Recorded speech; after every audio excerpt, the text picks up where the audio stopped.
Saya pernah berpikir bahwa keluarga adalah tempat teraman di dunia, tempat di mana cinta tak pernah pudar meski badai datang. Tapi malam itu, saat saya berusia 14 tahun, segalanya berubah dalam sekejap. Ayah membentak saya dengan suara yang menggelegar, "Kamu bukan anakku lagi. Keluar dari rumah ini, anak haram seperti kamu tidak pantas ada di sini." Semuanya bermula dari sebuah pesan singkat yang salah kirim. Saya, Arga, anak sulung dari keluarga sederhana di pinggiran Jakarta, diam-diam jatuh cinta pada teman sekelas saya, Rio. Kami sama-sama remaja yang sedang mencari jati diri di tengah hiruk-pikuk ibu kota. Rio dengan senyumnya yang hangat, mata yang selalu menyinari hari-hari saya di sekolah. Kami bertemu diam-diam di taman dekat rumah, berbicara tentang mimpi, tentang masa depan yang kami bayangkan bersama. Tak ada yang berani kami lakukan lebih dari pegangan tangan, tapi bagi saya, itu sudah cukup untuk membuat hati berbunga. Malangnya, ponsel saya jatuh di rumah, dan ayah menemukannya. Pesan-pesan manis dari Rio terbaca semua. Ayah, seorang pegawai negeri yang taat beragama, konservatif seperti kebanyakan keluarga muslim di kampung kami, langsung marah besar. Ibu menangis di sudut ruangan, adik-adik saya ketakutan. "Ini dosa besar. Kamu gay. Allah murka pada orang seperti kamu," teriak ayah. Saya mencoba menjelaskan bahwa saya masih anak-anak, bahwa saya tidak tahu apa-apa, tapi kata-katanya seperti pisau. "Keluar. Jangan pernah kembali kalau tidak berubah." Malam itu hujan deras mengguyur Jakarta. Saya pergi dengan hanya tas sekolah berisi pakaian seadanya. Usia 14 tahun, sendirian di jalanan ibu kota yang kejam. Saya tidur di masjid, di emperan toko, makan dari belas kasihan orang. Beberapa hari kemudian, seorang om baik hati, pemilik warung makan di dekat terminal, memberi saya pekerjaan mencuci piring. Namanya Pak Hadi, dia tidak banyak bertanya, hanya bilang, "Anak muda, hidup masih panjang. Bertahanlah." Bertahun-tahun berlalu dalam perjuangan. Saya pindah ke Yogyakarta, kota yang lebih ramah bagi orang seperti saya. Di sana, saya bertemu komunitas yang menerima saya apa adanya. Saya belajar keras, bekerja sambil sekolah malam. Akhirnya, saya lulus lalu kuliah dengan beasiswa. Saya menjadi desainer grafis yang cukup sukses, membangun hidup baru di Bali, tempat wisatawan dari seluruh dunia datang. Tapi luka hati karena diusir ayah tak pernah benar-benar sembuh. Saya sering bertanya-tanya, apakah ayah pernah menyesal? Apakah ibu masih ingat anak sulungnya? Adik-adik saya, apakah mereka tahu kebenarannya? Saya mencoba melupakan, tapi setiap Idul Fitri, hati saya pilu melihat orang-orang pulang kampung. Saya tetap sendirian meski punya teman-teman baik. Hingga suatu hari, 10 tahun kemudian, sebuah telepon tak dikenal masuk. "Mas Arga, ini adikmu, Dita. Ayah sakit keras. Dia ingin bertemu kamu." Telepon itu seperti petir di siang bolong. Saya sedang di studio desain di Denpasar, mengerjakan proyek untuk hotel mewah, ketika suara Dita, adik perempuan saya yang kini sudah dewasa, terdengar gemetar. "Mas, ayah stroke. Dokter bilang tidak lama lagi. Dia sering menyebut namamu dalam tidurnya." Saya terdiam. 10 tahun tidak ada kabar, tiba-tiba ini. Bagian dari saya ingin marah, ingin mengabaikan. Tapi bagian lain, yang masih anak kecil yang rindu keluarga, membuat saya membeli tiket pesawat ke Jakarta keesokan harinya. Penerbangan itu penuh gejolak batin. Saya ingat masa kecil di rumah sederhana kami di Tangerang. Ayah yang tegas tapi penyayang, selalu mengajari saya sholat, mengantar ke sekolah. Ibu yang lembut, masak nasi goreng kesukaan saya. Kami keluarga biasa tapi bahagia. Hingga rahasia saya terbongkar. Saat tiba di rumah lama, semuanya terasa asing. Rumah masih sama, tapi catnya sudah kusam. Dita menyambut saya dengan pelukan hangat, air mata mengalir. Mas, makan kami. Kami takut kehilangan kamu lagi. Ibu langsung menangis histeris saat melihat saya. Anakku. Makan ibu. Ibu takut pada ayah dulu. Adik laki-laki saya, Andi, yang kini sudah kuliah, memeluk saya erat. Hanya ayah yang terbaring lemah di kamar, inus di tangan. Saya masuk ke kamarnya dengan hati berdegup kencang. Ayah membuka mata perlahan. Arga. Anakku, suaranya lemah. Saya duduk di sampingnya, tak tahu harus bilang apa. Ayah menyesal, katanya tiba-tiba. Dulu ayah bodoh, ikut-ikutan orang kampung yang bilang gay itu dosa besar. Ayah takut malu, takut tetangga. Tapi setelah kamu pergi, rumah ini kosong. Ayah sadar, anak lebih penting dari apa kata orang.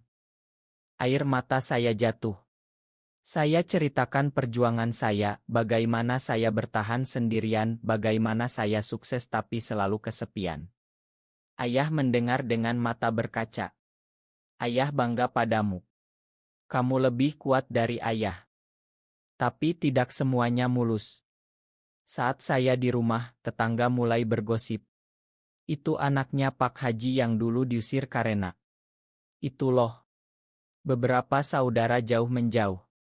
Bahkan ada yang datang ke rumah, menasehati ayah untuk tidak menerima saya kembali karena bisa menular ke adik-adik.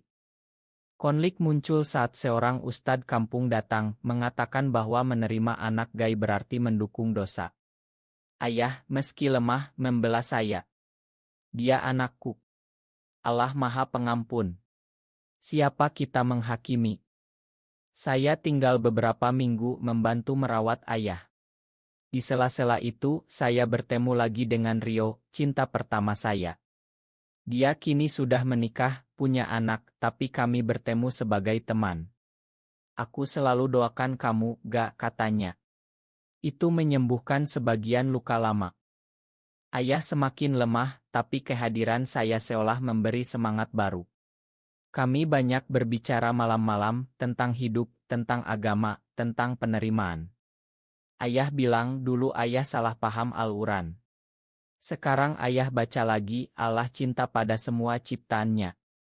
Tapi badai datang lagi. Seorang sepupu yang anatik menyebarkan rumor di grup WhatsApp keluarga bahwa saya membawa sial ke rumah, membuat ayah semakin sakit. Beberapa keluarga besar memutuskan hubungan. Ibu menangis setiap hari, tapi tetap membela saya.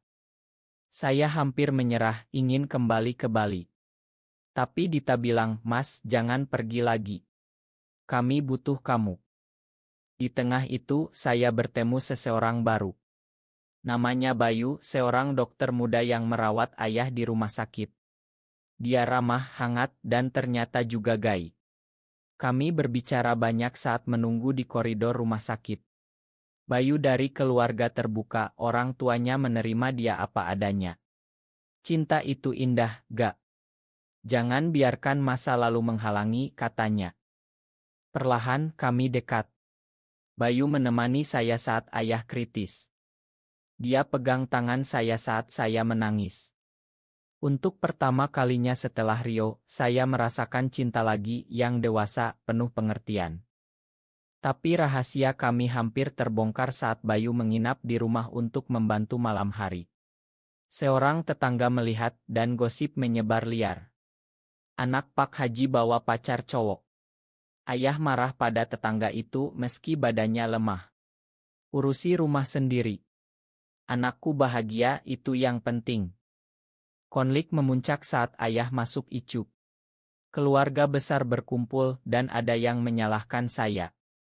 Sejak dia datang, ayah tambah sakit. Saya hampir diusir lagi, tapi ibu berdiri tegas. Dia anakku juga. Kalau kalian tidak suka, keluar saja. Di saat kritis itu, ayah sadar sebentar. Dia panggil saya dan Bayu. Bayu. Jaga Argaya. Ayah restui kalian. Itu seperti pengampunan penuh.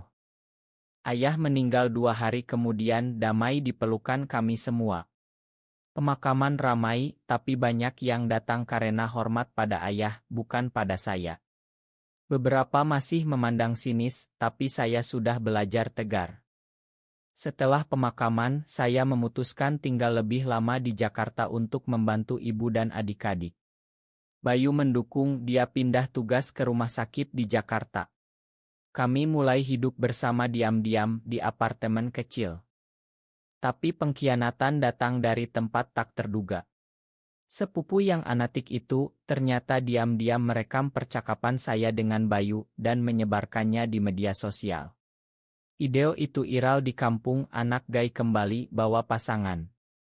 Kampung heboh. Ada demonstrasi kecil dari kelompok konservatif menuntut kami diusir. Polisi datang tapi hanya menasehati. Ibu ketakutan, adik-adik trauma. Saya hampir putus asa. Mungkin aku memang kutukan, kata saya pada Bayu. Tapi dia peluk saya erat. Tidak, gak. Kita lawan bersama. Cinta kita bukan dosa. Kami memutuskan berbicara terbuka. Saya buat video di YouTube ceritakan kisah saya dari diusir hingga kembali. Banyak dukungan datang dari netizen muda dari komunitas LGBT di Indonesia. Bahkan beberapa tetangga mulai berubah pikiran. Ibu yang dulu diam, kini membela saya di depan tetangga. Anakku baik, sukses, penyayang. Siapa yang berhak menghakimi? Perlahan situasi tenang. Kami rayakan ulang tahun ayah setahun kemudian dengan doa bersama. Saya tanam pohon di makamnya, simbol harapan baru. Hidup mulai stabil. Saya buka studio desain di Jakarta, Bayu praktik di klinik. Kami adopsi anak kucing dulu, latihan jadi orang tua. Adik-adik saya tumbuh dewasa, Dita kuliah kedokteran seperti Bayu, Andi jadi engineer. Tapi masa lalu kembali menghantui saat Rio muncul lagi. Dia cerai, istri tahu orientasinya. Gak, aku masih cinta kamu, katanya saat bertemu di KAI. Hati saya goyah sebentar. Rio adalah cinta pertama, luka pertama. Tapi Bayu adalah sekarang yang setia di saat sulit. Saya tolak Rio dengan lembut. Aku sudah bahagia, Rio. Semoga kamu juga. Itu pengkhianatan potensial yang saya hindari. Bayu tahu dan kami semakin erat. Konflik baru muncul saat kami ingin menikah secara sederhana di Bali dengan upacara adat non-resmi. Keluarga Bayu mendukung, tapi dari pihak saya, beberapa saudara menolak datang. Ibu datang dengan bangga. Di hari itu, di Pantai Sanur, kami janji setia. Matahari terbenam indah, seperti poster film romantis. Aku cinta kamu selamanya, kata Bayu. Kembali ke Jakarta, kami aktif di komunitas, bantu anak-anak LGBT yang diusir keluarga. Saya ceritakan kisah saya di seminar-seminar, tentang pengampunan, tentang keluarga. Beberapa tahun kemudian ibu sakit. Di ranjangnya, dia bilang, ibu bangga punya anak seperti kamu. Ayah pasti senang di surga. Ibu meninggal damai, dikelilingi kami semua. Warisan terbesarnya adalah penerimaan. Rumah lama kami jadi tempat berkumpul keluarga baru, saya, Bayu, adik-adik, dan teman-teman komunitas. Kami adopsi anak laki-laki yatim piatu, namanya Arga Kecil. Kami ajari dia tentang cinta tanpa syarat, tentang keberagaman. Bertahun-tahun setelah diusir, saya kembali bukan sebagai korban tapi sebagai pemenang. Saya maafkan ayah sepenuhnya, karena penyesalannya membuka jalan rekonsiliasi. Di Indonesia yang masih konservatif, kisah kami jadi inspirasi kecil. Banyak orang tua yang hubungi saya, bertanya bagaimana menerima anak mereka. Cinta lebih besar dari prasangka, jawab saya selalu. Bayu dan saya tumbuh tua bersama, tangan bergandengan. Di teras rumah, melihat sunset Jakarta yang ramai. Kamu mengejutkan semua, termasuk aku, kata Bayu sambil tersenyum. Ya, saya kembali dan mengejutkan semua, bahwa anak yang diusir bisa sukses, bahagia, dan membawa perubahan. Keluarga bukan hanya darah, tapi penerimaan. Cinta sejati menang atas kebencian. Dan di akhir hidup, saya tahu Allah Maha Pengasih dan manusia harus belajar darinya.